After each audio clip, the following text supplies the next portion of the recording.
Welcome back to another video for CDPO aspirants.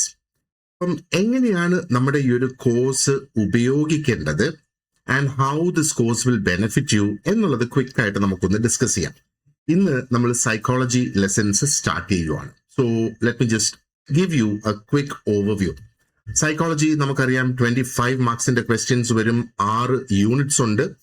ആ units ആണ് നിങ്ങൾ ഇവിടെ ഈ സ്ക്രീനിൽ കാണുന്നത് അല്ലെ. Unit 1 introduction to psychology, unit 2 biological basis of behaviour, unit 3 sensation, attention, perception, consciousness, unit 4 psychological processes, unit 5 personality and abnormal behaviour and unit 6 social psychology.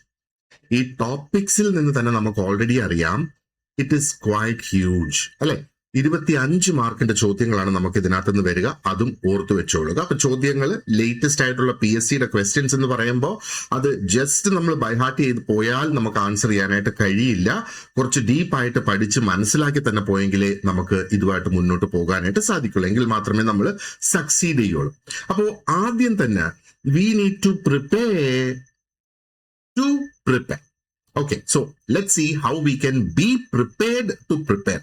അപ്പൊ നമ്മൾ കോഴ്സിന് അല്ലെങ്കിൽ ഈ ഒരു എക്സാമിന് പ്രിപ്പയർ ചെയ്യുന്നതിന് വേണ്ടിയിട്ടാണല്ലോ നമ്മൾ കോഴ്സിന് ജോയിൻ ചെയ്യുന്നത്. അപ്പോൾ കോഴ്സ് ഞാൻ പ്രൊവൈഡ് ചെയ്യുമ്പോൾ ലെസൺസും വീഡിയോ ക്ലാസ്സസും ക്വസ്റ്റ്യൻസും ഒക്കെ ഞാൻ പ്രൊവൈഡ് ചെയ്യുമ്പോൾ there are certain things that you need to follow. Okay, അതിൽ ആദ്യത്തത് ഒരു സ്റ്റഡി ടൈം ഫിക്സ് ചെയ്യുക. എനിക്ക് ഫ്രീ ടൈം കിട്ടുമ്പം ഞാൻ പഠിക്കാം എന്നുള്ളതായിരിക്കരുത് നമ്മുടെ ആറ്റിറ്റ്യൂഡ്. ഇൻസ്റ്റെഡ് ഇത് നമ്മുടെ പ്രയോറിറ്റിയിൽ കൊണ്ടുവന്ന് ഒരു ടൈം നമ്മൾ ഫിക്സ് ചെയ്യണം. ഇപ്പൊ നിങ്ങളിൽ പലരും ജോലി ചെയ്യുന്നവരാണ്. അപ്പൊ ജോലി ചെയ്യുന്നതിന് വേണ്ടിയിട്ട് ഇപ്പോൾ സാധാരണ നിങ്ങൾ ഒരു 5 മണിക്കാണ് എണീക്കുന്നത് എങ്കിൽ ഗോയിങ് ഫോർവേഡ് ഈ ഒരു എക്സാം കഴിയുന്നിടം വരെ അത് രാവിലെ 4 മണിക്ക് എണീക്കുക. ഡെയിലി ഒരു മണിക്കൂർ ഒന്നുകിൽ കാലത്തെയോ അല്ലെങ്കിൽ വൈകുന്നേരം എല്ലാ പണിയും കഴിഞ്ഞ് ഒരു ടൈം അതിന് ഫിക്സ് ചെയ്യുക. ഇനി ജോലിക്ക് പോകാത്തവരാണ്, വീട്ടിലിരിക്കുകയാണ്, ഇതിനു വേണ്ടി പഠിക്കോ, പ്രിപ്പയർ ചെയ്യോ, അല്ലെങ്കിൽ മറ്റേതെങ്കിലും കോഴ്സിന് നിങ്ങൾ പഠിക്കുന്നു, അങ്ങനെയുള്ളവരാണെങ്കിലും ഒരു സമയം ഇതിനു വേണ്ടി ഫിക്സ് ചെയ്യുക. ആ ഫിക്സ് ചെയ്യുന്ന സമയം നമ്മൾ ഇതിന് വേണ്ടിയിട്ട് ഉപയോഗിക്കണം. അപ്പോഴാണ് നമ്മുടെ മനസ്സിൽ വളരെയധികം കോൺഷ്യസ് ആയിട്ട് ബോധപൂർവം എപ്പോഴും നമുക്ക് തോന്നുന്നത് ഇതിന്റെ ആ ഒരു പ്രാധാന്യം നമുക്ക് ഫീൽ ചെയ്യുന്നത് അപ്പോഴാണ്. ആൻഡ് അത് ഈ ക്ലിയർ ആയിട്ടുള്ള ആ ഒരു സിലബസ് പ്ലാൻ ഉണ്ടായിരിക്കണം. അപ്പൊ നല്ല ഒരു പ്ലാൻ ഞാൻ നിങ്ങൾക്ക് തരും. അതുകൂടാതെ നിങ്ങൾ ഒരു പ്ലാൻ ക്രിയേറ്റ് ചെയ്യുക, അല്ലെങ്കിൽ ഞാൻ തരുന്ന പ്ലാൻ അതേപോലെ ഫോളോ ചെയ്യുക. Because we need to know what we are studying before we could start studying. Okay. മറ്റൊന്ന്, ഡെയിലി ഞാൻ തരുന്ന ലെസൺസ് നിങ്ങൾ കംപ്ലീറ്റ് ചെയ്യണം. ക്ലാസ്സസ് കഴിവതും പോസ്റ്റ്പോൺ ചെയ്യാതിരിക്കുക. ഇനി അഥവാ ഒരു ദിവസം മറ്റെന്തെങ്കിലും അത്യാവശ്യമായിട്ടുള്ള ഒരു കാര്യം വന്ന് നമുക്ക് ആ ഒരു ടൈമിൽ ക്ലാസ് ഫോളോ ചെയ്യാൻ കഴിഞ്ഞില്ല. അപ്പൊ അങ്ങനെ വരുന്ന സാഹചര്യത്തിൽ സാറ്റർഡേ അല്ലെങ്കിൽ സൺഡേ അത് നമ്മൾ കംപ്ലീറ്റ് ചെയ്യണം. അപ്പം സൺഡേസിൽ നിങ്ങൾക്ക് പുതിയ ക്ലാസ്സസ് ഉണ്ടാകില്ല. Utilise Sunday and complete all those classes. ഇനി ഓരോ വീക്കിലും നമ്മൾ റിവൈസ് ചെയ്യണം. നമ്മൾ പഠിച്ച ലെസൺസ് റിവൈസ് ചെയ്യുമ്പോഴാണ് ശരിക്കും അത് യഥാർത്ഥത്തിൽ നമ്മുടെ മെമ്മറിയിൽ നമുക്ക് അതിനെ വെക്കാനായിട്ട് സാധിക്കുന്നത്. അറിയാമല്ലോ, ഷോർട്ട് ടേം മെമ്മറിയിൽ നിന്ന് ലോങ് ടേം മെമ്മറിയിലേക്ക് പോകുന്ന ആ ഒരു പ്രോസസ് എന്ന് പറയുമ്പോഴത്തേക്ക് we need to repeat it. അതൊരു പ്രൊസീജിയറാണ് അല്ലെ. And work on all the questions that are attached to the notes. അതേപോലെ പ്രീവിയസ് ഇയർ ക്വസ്റ്റ്യൻസ് ഞാൻ സെപ്പറേറ്റ് ആയിട്ട് തരാം. പക്ഷേ ഇതിന്റെ നോട്ട്സിനോടൊപ്പം ഞാൻ തരുന്ന ക്വസ്റ്റ്യൻസ് വളരെയധികം ഇമ്പോർട്ടന്റ് ആണ്. അത് ആ നോട്ട്സ് വായിച്ച് വീഡിയോ കണ്ടതിന് ശേഷം ഇമ്മീഡിയറ്റ് ആയിട്ട് ആ ക്വസ്റ്റ്യൻസിൽ നമ്മൾ വർക്ക്ഔട്ട് ചെയ്യണം. ആൻഡ് ഈ ഒരു വീക്ക്ലി റിവിഷൻ എന്ന് പറയുമ്പോഴത്തേക്ക് വീക്ക്ലി വൺസ് നമ്മൾ ഒരു ടെസ്റ്റ് കണ്ടക്ട് ചെയ്യും. ആൻഡ് അത് ആ ഒരു വീക്കിൽ നമ്മൾ ഫോളോ ചെയ്യുന്ന ആ ടോപ്പിക്സിനെ അല്ലെ കംപ്ലീറ്റ് ചെയ്യുന്ന ആ ടോപ്പിക്സിനെ അടിസ്ഥാനപ്പെടുത്തിയിട്ടായിരിക്കും ആ ഒരു വീക്ക്ലി ടെസ്റ്റ് കണ്ടക്ട് ചെയ്യുക. ആ ടെസ്റ്റിന്റെ അടിസ്ഥാനത്തിൽ ഏതെങ്കിലും ടോപ്പിക്കിൽ നമുക്കിനി ഒന്നും കൂടെ ഒരു അറ്റൻഷൻ കൊടുക്കണമെങ്കിൽ അത് കൊടുക്കാനും നിങ്ങൾക്ക് സാധിക്കും. കാരണം അതിന് നമുക്കൊരു ഡാഷ്ബോർഡ് ഉണ്ടാകും. നിങ്ങൾ എന്തുമാത്രം വ്യക്തമായിട്ട് അത് മനസ്സിലാക്കി എന്നുള്ളത് നമുക്ക് മനസ്സിലാക്കുന്നതിന് വേണ്ടിയിട്ട്. ഓക്കെ, അപ്പൊ 5 കാര്യങ്ങൾ ഇവിടെയായി. ഇനി 6ാമത്തത് മോക്ക് ടെസ്റ്റിന്റെ ആ ഒരു ഡിസിപ്ലിൻ നമ്മൾ മെയിൻറ്റെയിൻ ചെയ്യുക. ഇപ്പൊ ഡിസിപ്ലിൻ എന്ന് പറയുമ്പം മോക്ക് ടെസ്റ്റ് ഒരിക്കലും ഞാനത് ക്ലോസ് ചെയ്യില്ല. ടെസ്റ്റുകളൊന്നും എക്സ്പയർ ആകില്ല. പക്ഷേ അത് സാറ്റർഡേ എങ്കിൽ സാറ്റർഡേ അല്ലെങ്കിൽ സൺഡേ അത് കൃത്യമായി നമ്മൾ കംപ്ലീറ്റ് ചെയ്യണം എന്നുള്ളതാണ്. മറ്റൊരു കാര്യം നമ്മൾ വളരെ പ്രധാനപ്പെട്ടത് മിസ്റ്റേക്ക് അനാലിസിസ് ആണ്. മാർക്ക് ചെക്ക് ചെയ്യണം. ഓരോ ടെസ്റ്റിന്റെയും മാർക്ക് നമ്മൾ ചെക്ക് ചെയ്യണം. പക്ഷെ മാർക്ക് മാത്രം ചെക്ക് ചെയ്ത് അവിടെ നിർത്തരുത്. ഏതൊക്കെ ക്വസ്റ്റ്യൻസ് തെറ്റിപ്പോയി, എന്തുകൊണ്ടത് തെറ്റിപ്പോയി എന്നുള്ളത് നമ്മൾ മനസ്സിലാക്കണം. ഒരുപക്ഷെ ക്വസ്റ്റ്യൻ മനസ്സിലാകാത്തതാകാം, ഇനി അതുമല്ല എങ്കിൽ ആ കോൺസെപ്റ്റ് മനസ്സിലാകാത്തതാകാം, അല്ലെ നമ്മൾ മിസ്ഇന്റർപ്രറ്റ് ചെയ്തതാകാം. അതിന്റെ റീസൺ നമ്മൾ മനസ്സിലാക്കിയെങ്കിൽ മാത്രമേ അതേപോലെയുള്ള ചോദ്യങ്ങൾക്ക് അടുത്ത തവണ നമുക്ക് കൃത്യമായിട്ടുള്ള ഉത്തരം കൊടുക്കാനായിട്ട് സാധിക്കുള്ളൂ. ഓക്കെ, അപ്പൊ നമ്മുടെ ഓരോ മിസ്റ്റേക്സും ഒരു ലേണിംഗ് ആയിട്ട് നമ്മൾ എടുക്കണം. ആൻഡ് ഡൗട്ട്സ് ഉള്ളത് ചോദിക്കുക എന്നുള്ളത് ഒരു ഹാബിറ്റ് ആക്കി മാറ്റണം. നമുക്ക് ഡെഡിക്കേറ്റഡ് ആയിട്ടുള്ള ഗ്രൂപ്പ് ഓരോ ബാച്ചസിനും ഉണ്ട് വാട്സാപ്പിൽ. അവിടെ നിങ്ങൾക്ക് ഡൗട്ട്സ് ഇടാം. നിങ്ങൾക്ക് എന്നെ ഫോൺ ചെയ്ത് ഡൗട്ട് ചോദിക്കാം. ഇനി അതും അല്ലെങ്കിൽ നിങ്ങളുടെ ഗൂഗിൾ ക്ലാസ് റൂം ആപ്പിലും നിങ്ങൾക്ക് ആ ഡൗട്ട് പോസ്റ്റ് ചെയ്യാനായിട്ട് സാധിക്കും. And I will give you A reply very promptly. അതേ ദിവസം തന്നെ ഞാൻ ആ ഡൗട്ട് നിങ്ങൾക്ക് ക്ലിയർ ചെയ്ത് തരും. ഓക്കെ, ആൻഡ് പ്രോഗ്രസ് ട്രാക്കിംഗ് വളരെ ഇമ്പോർട്ടന്റ് ആണ്. അപ്പൊ ഈ ട്രാക്കിങ്ങിന് വേണ്ടിയിട്ട് നമുക്ക് കൃത്യമായിട്ടുള്ള ഒരു ഡാഷ്ബോർഡ് അവൈലബിൾ ആയിരിക്കും. ആൻഡ് ആ ഒരു ഡാഷ്ബോർഡ് അനുസരിച്ച് നിങ്ങൾക്കറിയാം ഏതൊക്കെ ടോപ്പിക്സ് കംപ്ലീറ്റ് ചെയ്തു, എന്തുമാത്രം മാർക്കുകൾ അതിനകത്ത് നിങ്ങൾ അതിന്റെയൊക്കെ മോക്ക് ടെസ്റ്റിൽ സ്കോർ ചെയ്ത്, ഏതൊക്കെയാണ് നിങ്ങളുടെ സ്ട്രോങ് ഏരിയാസ്, ഏതൊക്കെയാണ് നിങ്ങളുടെ വീക്ക് ഏരിയാസ് എന്നെല്ലാം ആ ഒരു ഡാഷ്ബോർഡിൽ നിന്ന് കൃത്യമായിട്ട് നിങ്ങൾക്ക് മനസ്സിലാക്കാനായിട്ട് സാധിക്കും.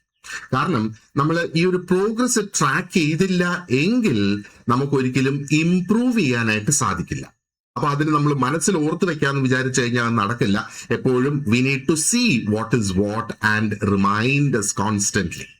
ആൻഡ് 10ാമത്തെ പോയിന്റ് എന്ന് പറയുന്നത് കൺസിസ്റ്റൻസി എന്നുള്ളതാണ്. ഇപ്പൊ രാവിലെ നമ്മൾ 4 മണിക്ക് പ്രിപ്പറേഷൻ ഇരിക്കുകയാണെങ്കിൽ മിക്കവാറും എല്ലാ ദിവസവും 4 മണിക്ക് തന്നെ നമ്മൾ പ്രിപ്പറേഷന് വേണ്ടിയിട്ടിരിക്കുക. ആദ്യത്തെ ഒരു 5 ദിവസം നമുക്ക് ചിലപ്പോൾ അത് ഇച്ചിരി ഡിഫിക്കൽട്ട് ആയിരിക്കും.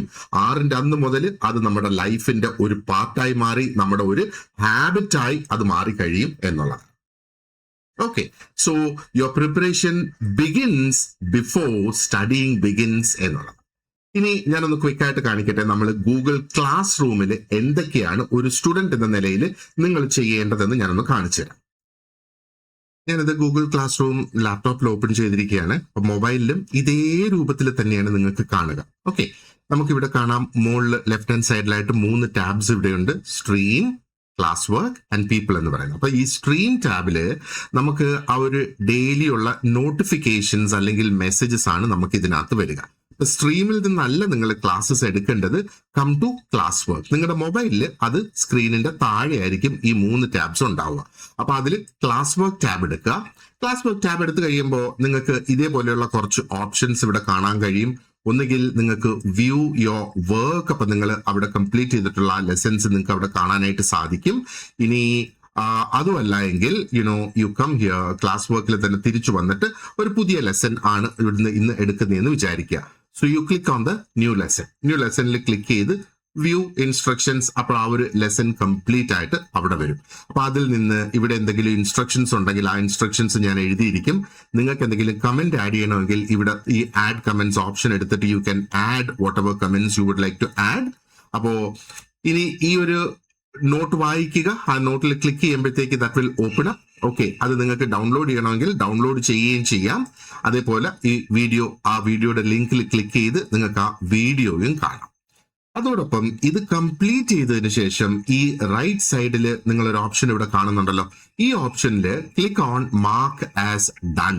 അപ്പോഴാണ് എനിക്കിത് മനസ്സിലാക്കാനായിട്ട് സാധിക്കുക നിങ്ങൾ ഇത് കംപ്ലീറ്റ് ചെയ്തു എന്നുള്ളത്. ഓക്കെ, ഇല്ലെങ്കിൽ അത് കംപ്ലീറ്റ് ചെയ്തതായിട്ട് എനിക്ക് കാണാൻ സാധിക്കില്ല. അപ്പോൾ ഇവിടെ മാർക്ക് ഹസ് ഡൺ. ആൻഡ് ഈ പ്രൈവറ്റ് കമന്റ്സ് എന്ന് പറയുന്നത് നിങ്ങൾ ഇവിടെ ഒരു കമന്റ് ആഡ് ചെയ്യുകയാണെങ്കിൽ ആ കമന്റ് എനിക്ക് മാത്രമേ കാണാനായിട്ട് സാധിക്കുള്ളൂ. അതേപോലെ ഞാൻ ഇവിടെ ഒരു പ്രൈവറ്റ് കമന്റ് ആഡ് ചെയ്താൽ അത് നിങ്ങൾക്ക് മാത്രമേ കാണാനായിട്ട് സാധിക്കുള്ളൂ. പക്ഷെ നമ്മൾ ഈ ക്ലാസ് കമന്റ് എന്ന് പറയുന്നിടത്ത് ഒരു കമന്റ് ആഡ് ചെയ്ത് കഴിഞ്ഞാൽ അത് എല്ലാ സ്റ്റുഡൻസിനും കാണാനായിട്ട് സാധിക്കും എന്നുള്ളതാണ്. അപ്പൊ ഈ മാർക്ക് ഹസ് ഡൺ, അപ്പൊ നമ്മൾ കംപ്ലീറ്റ് ചെയ്തതിനു ശേഷം മാർക്ക് ഹസ് ഡൺ, അപ്പോ അത് കംപ്ലീറ്റ് ആയി. എന്തെങ്കിലും ഒരു വർക്ക് കംപ്ലീറ്റ് ചെയ്ത് അത് ചെയ്യേണ്ടത് ഈ ഒരു രീതിയിലാണ് അത് ചെയ്യേണ്ടത്. അപ്പൊ സബ്മിറ്റ് ചെയ്തതിനു ശേഷം നിങ്ങൾക്ക് അൺസബ്മിറ്റും ചെയ്യാം. ഓക്കെ, അപ്പൊ അത് വീണ്ടും ആ ഒരു മാർക്കിംഗ് അങ്ങ് പോകും. വീണ്ടും ആ ഒരു ലെസൺ അവിടെ ആക്റ്റീവ് ആയിട്ട് കിടക്കും. അപ്പൊ ഈ മാർക്ക് ഇസ് ഡൺ എന്ന് പറഞ്ഞ് ലെസൺ അവിടെ നിന്ന് അപ്രത്യക്ഷമാകില്ല. ഈ ലെസൺസ് കംപ്ലീറ്റ് ഈ ഒരു എന്താ പറയേണ്ടത് എക്സാം വരെ എല്ലാ ലെസൺസും ഇതേപോലെ തന്നെ നിങ്ങൾക്ക് അവൈലബിൾ ആയിരിക്കും. പക്ഷെ ഇത് ചെയ്യേണ്ട ഒരു ആവശ്യം എന്ന് പറയുന്നത് നമുക്ക് ട്രാക്ക് ചെയ്യാനായിട്ട് സാധിക്കും. ഓക്കെ, അതേപോലെ തന്നെയാണ് നിങ്ങൾക്ക് ക്വിസസ് ആയിരുന്നാലും എല്ലാം ഈ ഒരു രൂപത്തിൽ ഈ ഒരു ആപ്പിൽ തന്നെയാണ് ഞാൻ കംപ്ലീറ്റ് പ്രൊവൈഡ് ചെയ്യുന്നത്. അപ്പോൾ ഇനി എന്തെങ്കിലും സ്പെസിഫിക് ആയിട്ടുള്ള ക്വസ്റ്റ്യൻസ് നിങ്ങൾക്ക് ആപ്പിനെ കുറിച്ചോ കോഴ്സിനെ കുറിച്ചോ ഒക്കെ ഉണ്ട്, എന്തെങ്കിലും സജഷൻസ് ഒക്കെ ഉണ്ടെങ്കിൽ please give me a call അല്ലെങ്കിൽ എനിക്ക് വാട്സാപ്പിൽ ഒരു മെസ്സേജ് അയച്ചാൽ മതി. I will go through all my messages and reply to you. So thank you very much for watching this video and wish you all the very best with your preparation. See you in class.